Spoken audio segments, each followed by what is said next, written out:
Welcome back to my channel. আশা করি তোমরা সবাই ভীষণ ভালো আছো। আবার একটা সকালে তোমাদের সঙ্গে আমি আমার কাজ শেয়ার করার জন্যে চলে এলাম তোমাদের কাছে। তো এই বৃষ্টির ওয়েদারে তোমরা সবাই কে কী করছো রান্না বা কে কীরকম আছো প্লিজ আমাকে কমেন্টস করে জানিও।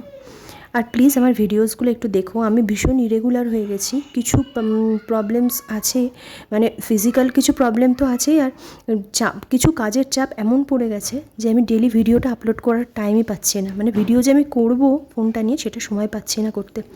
তবে আমি তোমাদের কথা দিচ্ছি আগের মতন যে আমি চেষ্টা করব, নিশ্চয়ই চেষ্টা করবো এবং রেগুলার হয়ে যাব খুব কিছুদিনের মধ্যে। তো যথারীতি যাই হোক, সমস্ত শরীর খারাপকে অতিক্রম করে রান্নাঘরে চলে এসেছি ডেলিকার কাজের জন্যে। তো আমি সকালে দেখো 3 পিস মাছ নিয়ে নিয়েছি, কেননা রাত্রে আমার রান্নাটা অলরেডি করাই থাকে, মানে এবং রাত্রে তো আমরা ভাত খাই না, তো সেই হিসেবে মাছটা দিয়ে আমরা তো মানে সকালে ভাতটা দিয়ে মাছটা ঠিক আছে, রাত্রে রুটির সাথে কেউ মাছ খাবে না। আর সেই জন্য 3 পিস মাছ নিয়েছি সকালের জন্য। আর মাছের ডিমের বড়া ভেজে নিয়েছি, সেটা তরকারি করব। এটা আমার ভীষণ ফেভারিট, কার কার ভালো লাগে প্লিজ কমেন্টস করে জানিও।